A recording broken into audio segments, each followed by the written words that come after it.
So Rythu Bandhu KCR ప్రభుత్వం ప్రధానంగా తీసుకొచ్చిన పథకం 2018లో గెలుపు కూడా అదే కారణం అని చాలామంది చెప్తుంటారు. మరి రైతు బంధు కొన్ని ఇప్పటికీ పడుతూ వస్తున్నాయి. దాదాపు 3 ఎకరాల లోపు వరకు ఇప్పటికి వచ్చాయి. మీ సర్వే కనుక చూస్తే మాత్రం 73% వచ్చాయని కూడా సర్వేలో చెప్పారు. 12% రాలేదు, 15% ఇంకా కొంతమందికి వచ్చాయని చెప్పారు. ఈ సర్వే ఏంటి సార్? ప్రజలు ఒక రకంగా అనుకుంటారు, ఎక్కువ రకంగా లేదు. మనకు మీరు చెప్పిన దాంట్లో గవర్నమెంట్ చెప్తున్న వర్షన్కి ప్రజలు మాట్లాడుతున్న దానికి మీరు అడుగుతున్న దానికి మధ్యలో ఒక సామి చెప్తాను నేను. ఒకటి ఏంటంటే ఫస్ట్ 10 గుంటల నుంచో అరెకరం నుంచో మొదలు పెట్టింది గవర్నమెంట్. ఓకే. గ్రామాలకు మనం 5వ తారీఖు సర్వే చేసినాం. ఓకే. మనం సర్వే ముగించే 15వ తారీఖు నాటికల్లా 3.5 ఎకరాల వాళ్ళకు వచ్చింది. ఇక మిగిలిన వాళ్ళు ఎవరంటే 5 and above వాళ్ళు ఉన్నారు. 4, 5 and above వాళ్ళు ఉన్నారు.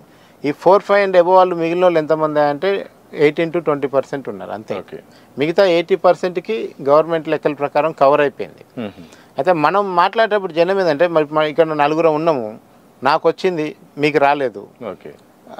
నాకు వచ్చినప్పుడు నాకు ఎకరే ఉండొచ్చు, మీకు 3.5 ఎకరం ఉంది కానీ మీకు రాలేదు. సో 3.5 ఎకరాలు ఆయనకు 5 ఉంది, మీరు 3.5కి వచ్చినప్పుడు నేను సర్వే చేసినప్పుడు నాకు వచ్చింది అన్నారు, మీ పక్కన నాకు రాలేదు అంటున్నాడు. సో గవర్నమెంట్ కూడా ఏంటంటే ఒక స్లాబ్ ప్రకారం ఎకరం ఉన్న వాళ్ళందరికీ వేసిందా అంటే అక్కడక్కడ వేయలేదు. ఎందుకు సార్? అదే అర్థం కావట్లే. అది అధికారుల మిస్టేకా, డబ్బులు లేక వేయలేదో తెలియదు. ఇప్పుడు ఒక స్లాబ్ పెట్టుకుంటే ఎకరం ఉన్న వాళ్ళందరూ రైతు బంధు అంటే పడిపోవాలి కదా ఎకరం వాళ్ళందరికీ. ఒక ఊర్లో 10 గుంటలు ఉన్నోనికి పడి 20 ఉన్న పడి 30 పడలేదు, 40 పడలేదు అనుకోండి. జనం మనకు అట్లా చెప్తారు. ఓకే, మేము ఇంకా ఎదురు చూస్తున్నాం, మాకు ఇంకా పడలేదని చెప్తున్నారు. సో ఆ రకంగా రిమైనింగ్ 15 to 18% రైతు బంధు వేయాలంటే ఇంకా 1500 నుంచి 1800 కోట్లు కావాలి. గవర్నమెంట్ దగ్గర అంత డబ్బు ఇప్పుడు లేదు. పైగా ఈ బడా బాబులు పెద్ద ఎకరాలు ఎస్టేట్లు ఉన్న వాళ్ళందరూ ఆ 20%లోనే ఉన్నారు. ఓకే. సో 5 ఎకరాల పైన ఉన్న వాళ్ళందరూ అక్కడ దుబారా జరిగింది, అనవసరంగా ఇచ్చారనేది ఒక చర్చ జరిగింది కదా. సో వాళ్ళందరినీ కూడా కంట్రోల్ చేయడం కోసం ఇప్పుడు గవర్నమెంట్ ఈ సీజన్కే కంట్రోల్ చేసి ఇస్తుందా, నెక్స్ట్ సీజన్ నుంచి కంట్రోల్ చేసి ఇస్తుందా అనేది గవర్నమెంట్ కూడా క్లారిటీ ఇవ్వట్లేదు. సో ఓవరాల్ ఇప్పటివరకు రైతు బంధు అయితే 70% అబోవ్కి అందింది. గవర్నమెంట్ లెక్క ప్రకారం 80% అందింది గవర్నమెంట్ దగ్గర ఉన్న రికార్డ్స్ ప్రకారం. సో కరెంటు గురించి ప్రధానంగా బీఆర్ఎస్ పార్టీ కాంగ్రెస్ను టార్గెట్ చేసిన ఒక పదం, కాంగ్రెస్ వస్తే కరెంటు కోతలు వస్తాయని చెప్పింది.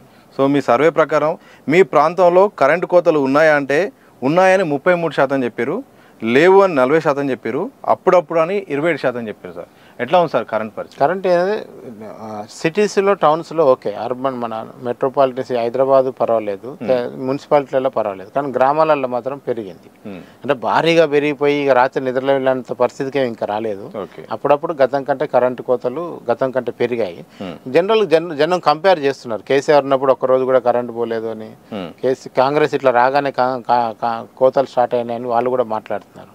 కానీ నాకు తెలిసి ఏంటంటే గతంలో 1/4 గంట, అరగంట పోతే ఇప్పుడు 1 గంట పోతుండొచ్చు. అయితే ఆ రకంగా అయితే గతంతో పోలిస్తే కొంచెం పెరిగింది కరెంటు కోత.